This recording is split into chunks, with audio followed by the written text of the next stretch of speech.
So next component is angle of dip or angle of inclination. So this is the magnetic field line of the earth. So if you consider a part of the earth, so there will be magnetic field around it like this. And now if you keep a compass which can rotate in vertical direction, then it will align itself along the magnetic field of the earth. So suppose this is the portion of the earth and this is the magnetic field in this part, and if I want to find the angle of dip out here, so that time I have to keep a magnetic compass which can rotate in vertical direction. So now if you keep the compass, then it will align itself along the magnetic field line of the earth. Then the angle made by the compass with the horizontal is called magnetic inclination or angle of dip. So in this picture you can see at different places on the earth we have different angle of inclination or angle of dip. So in this picture you can see this is the compass we use to find the angle of dip, and this can rotate in the vertical plane, and the angle made by this compass with the horizontal line is called angle of dip. At equator, magnetic field lines are parallel to the surface of the earth. Out here there is no angle between the horizontal and the compass, so out here the angle of dip is 0. But if you consider the pole, north pole, then magnetic fields are going inside the earth, then this compass will align itself in this direction. So if you see out here, the angle made by the compass with the horizontal direction is 90 degrees. So at equator the angle of dip is 0, at poles the angle of dip is 90 degrees. When you go from magnetic equator to the pole, then the angle of dip changes from 0 to 90 degrees. So you can see, so in equator it is parallel line, in the poles the magnetic field lines are going into the earth. So angle of dip is the angle made by the earth's total magnetic field with the horizontal direction. Now you can see this compass can rotate in vertical plane and it will always align itself in the direction of total magnetic field of the earth. So the angle made by this compass with the horizontal line is called angle of dip, and we denote the dip by delta. So out here please write delta. So this, in this picture it is showing theta. So angle of dip is different at different places. We have already discussed this. So to measure the angle of dip, we need the compass which can rotate in vertical plane like this. So the angle made by this magnetic compass with the horizontal is angle of dip. So this is the horizon and this is the angle made by the compass. So this angle is angle of dip. So now this is the two compass. So this compass can rotate in horizontal plane and it is used to make the measure the angle of declination. And out here this compass can rotate in vertical plane and this is used to measure the angle of inclination.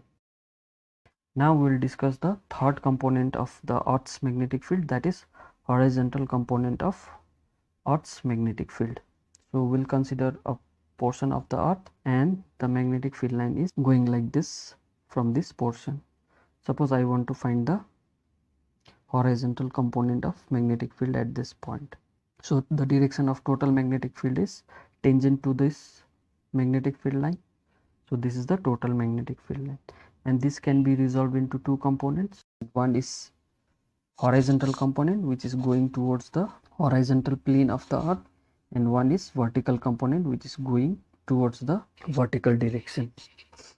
So we are interested in finding the horizontal component of Earth's magnetic field. So horizontal component is the component of Earth's magnetic field in the horizontal direction. Out here you can see this is the direction of total magnetic field, and the direction of total magnetic field is found out by a magnetic compass which can rotate in vertical plane. So the angle made by this compass with the horizontal line is called angle of dip. So now if you resolve this magnetic field into horizontal and vertical component, then you can write BH is equal to B cos delta. So because the component in the direction of angle is B cos delta.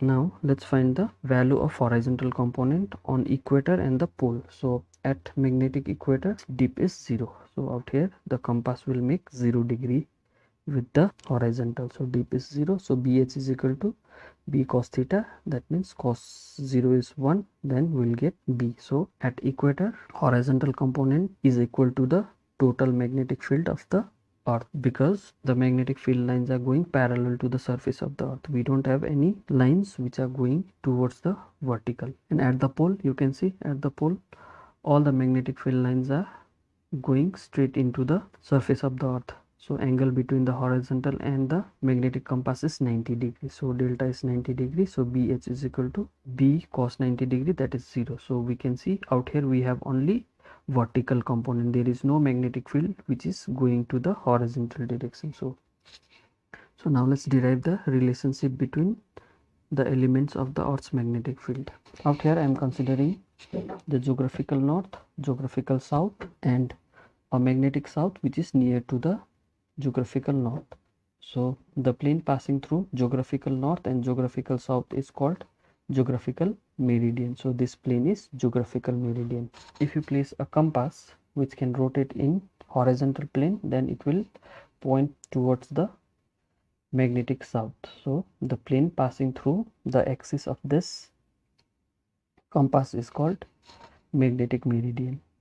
And we already know the angle between these two planes is angle of declination. So now if you place a compass which can rotate in vertical plane, then it will point towards the total magnetic field. So this is the direction of total magnetic field. And the angle made by the total magnetic field with the horizontal line is called angle of dip. And now we can resolve this total magnetic field into two components. One is horizontal component, one is vertical component. So this is the diagram we'll be using to derive the relation. At this point, suppose B is the total magnetic field, the angle of dip is delta, the angle made by the total magnetic field with the horizontal. So this B can be resolved into two components, horizontal component and vertical component. And this horizontal component is given by B cos delta, and this vertical component is given by B sin delta.